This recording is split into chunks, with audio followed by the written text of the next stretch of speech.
Hay películas que te hacen reír. Crees que serán ligeras, divertidas, inofensivas, pero sin darte cuenta, la sonrisa se borra. Y de pronto, estás frente al dolor y el drama más puro. Historias que empiezan como un juego y terminan destrozándote por dentro. Porque el cine, cuando más duele, es cuando más verdad tiene. Si amas el cine tanto como yo, suscríbete, deja tu like y sígueme en redes. Prepárate, porque vas a ver cómo la sonrisa se convierte en lágrimas.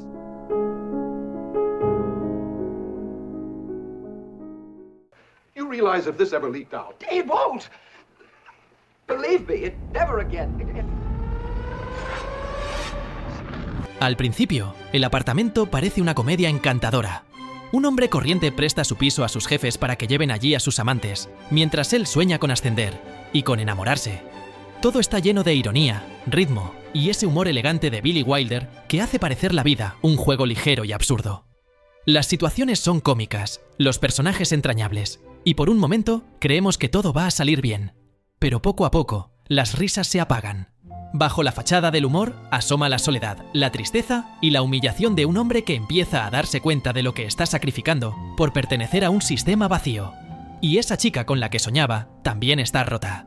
De pronto, la comedia se vuelve espejo. Una historia sobre la dignidad, el amor y el precio de vender tu alma por un ascenso.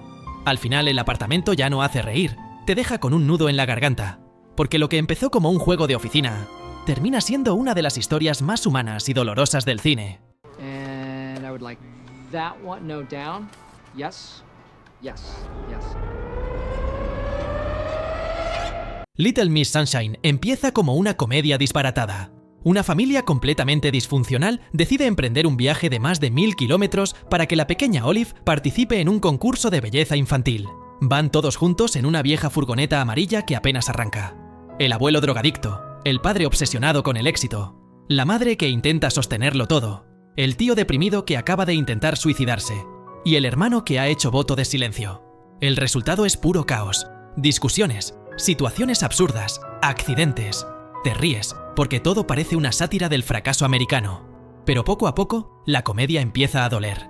Cada personaje lleva consigo una herida abierta. El viaje deja de ser una aventura y se convierte en una especie de purgatorio. Una búsqueda de sentido para personas que ya no esperan nada de la vida.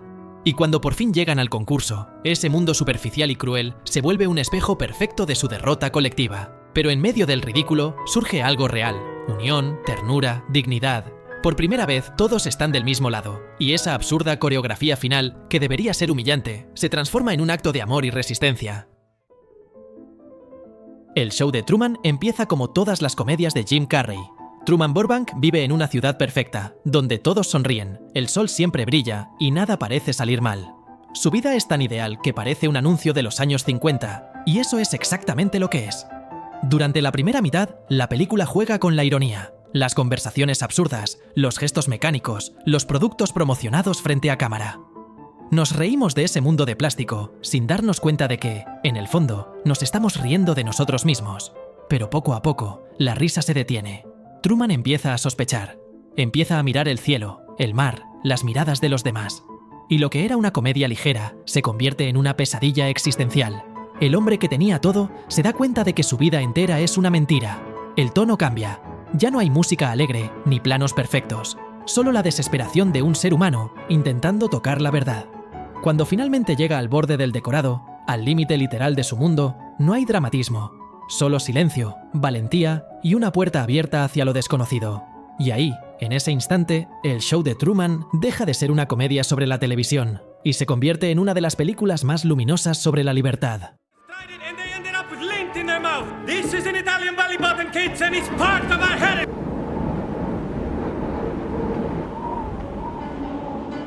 La vida es bella parece una comedia romántica italiana. Parece que incluso blanquea el holocausto. Guido baila entre la torpeza y el encanto, conquista la vida con humor y convierte cada error en una carcajada. Todo es luminoso, inocente, casi infantil. Pero de pronto, la risa se congela. La calidez se apaga y esa historia de amor se convierte en una pesadilla. Sin embargo, Guido no se rinde. Su humor, antes ingenuo, se vuelve heroico.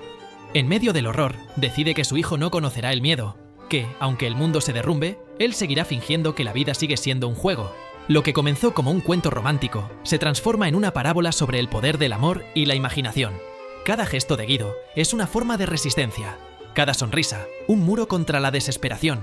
Benigni transforma la risa en coraje, la ternura en sacrificio y el dolor en una forma de esperanza. Y cuando llega el final, entiendes que pocas películas han mostrado una belleza tan brutal y pura. La de un hombre que, frente al abismo, eligió seguir inventando la ilusión de un cielo, solo para que su hijo creyera que aún existía.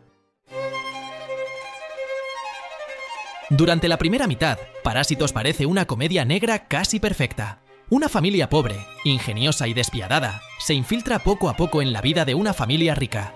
Todo está contado con humor, ritmo y elegancia. Parece un juego brillante de engaños, donde la picardía se confunde con inteligencia. Pero a medida que avanza, el tono cambia. La risa se tensa. La comodidad se vuelve amenaza. Bong Joon-ho juega contigo. Te hace disfrutar de la trampa hasta que te das cuenta de que tú también caíste en ella. Los personajes, todos ricos y pobres, se revelan frágiles, egoístas, ciegos. Nadie se salva. Lo que empezó como una farsa acaba convertido en una pesadilla. El lujo, el éxito, el hambre y la ambición se mezclan hasta que no sabes quién parasita a quién. Y cuando todo estalla, no hay justicia ni redención, solo caos. Parásitos es la comedia más incómoda de la última década. Una carcajada que termina con sangre en las manos. Un recordatorio brutal de que, bajo la fachada de humor y estilo, la risa siempre tiene un precio. Y aquí lo pagamos todos.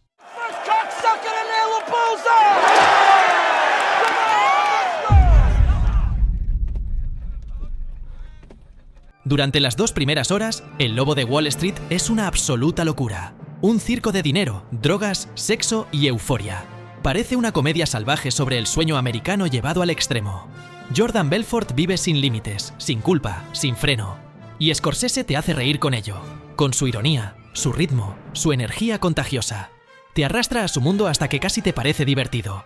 Pero poco a poco, sin darte cuenta, la carcajada empieza a doler. Porque el exceso deja de ser lujo y se vuelve adicción. Lo que antes era celebración, se transforma en ruina, en desolación. Y el humor se convierte en espejo. Te das cuenta de que todo ese brillo solo escondía vacío. Scorsese filma la caída con la misma velocidad con la que filma el ascenso, para que sientas el vértigo, la fatiga, la pérdida de control. No cambia el tono, pero el espectador se da cuenta. Jordan, el hombre que lo tenía todo, acaba gritando en medio del silencio, rodeado de juguetes, mujeres y cuentas bancarias, pero sin alma. Y cuando el dinero y las risas se apagan, solo queda un tipo perdido, preguntándose en qué momento confundió el éxito con la vida. El Lobo de Wall Street empieza siendo un espectáculo y termina siendo una tragedia moral. Una comedia que se ríe de ti hasta que te das cuenta de que te estás riendo de tu propia corrupción. Y lo que al final parece redención, en realidad es un hombre que nunca quiso aceptar su vacío, y fue aplaudido por ello. Durante sus primeros minutos, American Beauty parece una sátira divertida sobre la vida suburbana. Un hombre corriente, aburrido de su trabajo, de su matrimonio y de su propia rutina, decide liberarse, fumar marihuana, fantasear con una chica, rebelarse contra el sistema. Todo suena irónico, hasta ligero. La película se ríe de esa mediocridad tan americana, de los vecinos perfectos, las sonrisas falsas, la felicidad prefabricada. Pero detrás de esa comedia hay una verdad incómoda. Todos los personajes están rotos. Buscan amor, pero solo encuentran reflejos vacíos. El deseo, el éxito, la apariencia. Todo empieza a podrirse desde dentro. Y cuando llega el giro emocional, el tono cambia por completo. Lester, el protagonista, descubre, justo antes de perderlo todo, que la belleza que buscaba siempre estuvo ahí, en lo cotidiano, en su hija, en una simple bolsa flotando al viento.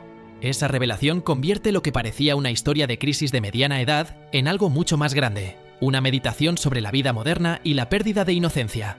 American Beauty empieza como una comedia sarcástica y termina como una elegía luminosa. Una película que, entre risas y deseo, te muestra que la belleza solo aparece cuando dejas de intentar poseerla. Durante su primera hora, la gran belleza parece una fiesta infinita.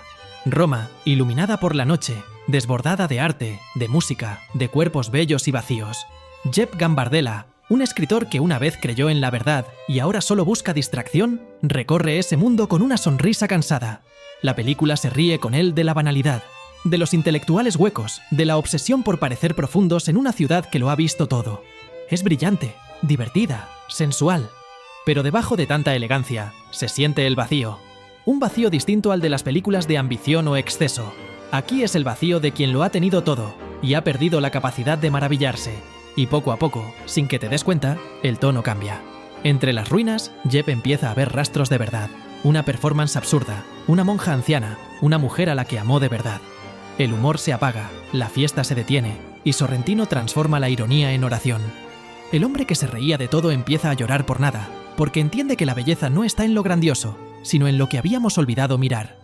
La gran belleza empieza como una sátira del lujo y termina como un requiem por el alma moderna.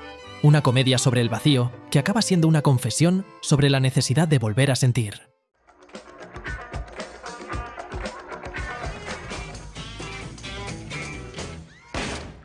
Boogie Nights desmonta el sueño del porno y de la liberación sexual. La película sigue a Dirk Diggler, una joven promesa del cine para adultos que comienza a conocer el mundo de la noche, las fiestas y el sexo sin compromiso. Paul Thomas Anderson filma la industria del porno de los 70 con una inocencia casi contagiosa. Todos los personajes buscan amor, familia, un lugar donde pertenecer, y durante un tiempo lo encuentran. El tono es cálido, optimista, casi cómico. Incluso parece que blanquea la industria. Pero entonces llegan los 80. La fiesta ya no es suficiente. Ahora los personajes necesitan cocaína, el deseo se vuelve adicción, y lo que antes era comunidad se transforma en soledad. Las risas desaparecen, los colores se oscurecen, y la cámara deja de bailar. Observa. Esa es la genialidad de Anderson. No cambia el estilo, cambia el alma. De pronto, todo lo que parecía divertido se vuelve insoportable. El amigo al que le vendieron el cuento de la libertad sexual acaba matando a su mujer y suicidándose después. Otros se pierden en la cocaína o en la desesperación, sobredosis, infelicidad, vacío. Y al final, solo queda un hombre roto intentando mirarse al espejo, repitiendo una y otra vez una frase que ya no cree, I'm a star. Aferrándose a lo único que le dio sentido y que también lo destruyó. Boogie Nights empieza siendo euforia y termina siendo una tragedia moral sobre la pérdida de inocencia, la familia y la mentira del porno, de la libertad sexual y del hedonismo sin alma. Oh my God!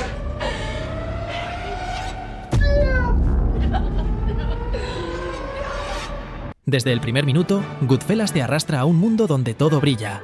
El dinero fácil, los trajes caros, los restaurantes de lujo, la sensación de poder.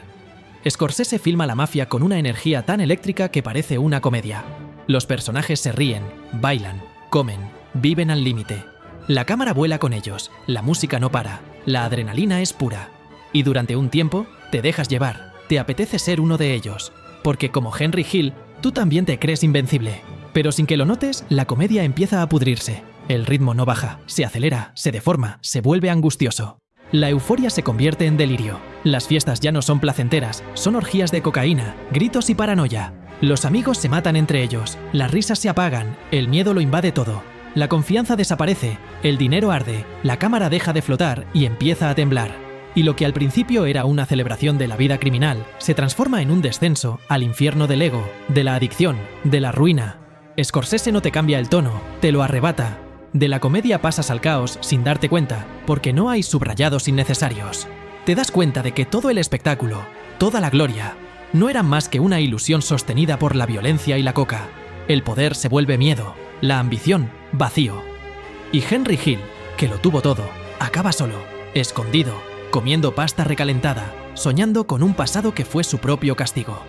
Goodfellas empieza como una fiesta y termina como un entierro. Una comedia frenética que se desangra hasta convertirse en tragedia pura. Una obra maestra sobre la corrupción, la adicción y la caída. Scorsese te hace disfrutar del infierno, para que al final entiendas que no hay nada más triste que una carcajada vacía. Ya has visto el precio de vivir sin alma, de tapar el vacío. Así que suscríbete, deja tu like y comenta cuál me ha faltado. Si amas el cine como yo, sígueme en mis redes. Nos vemos muy pronto.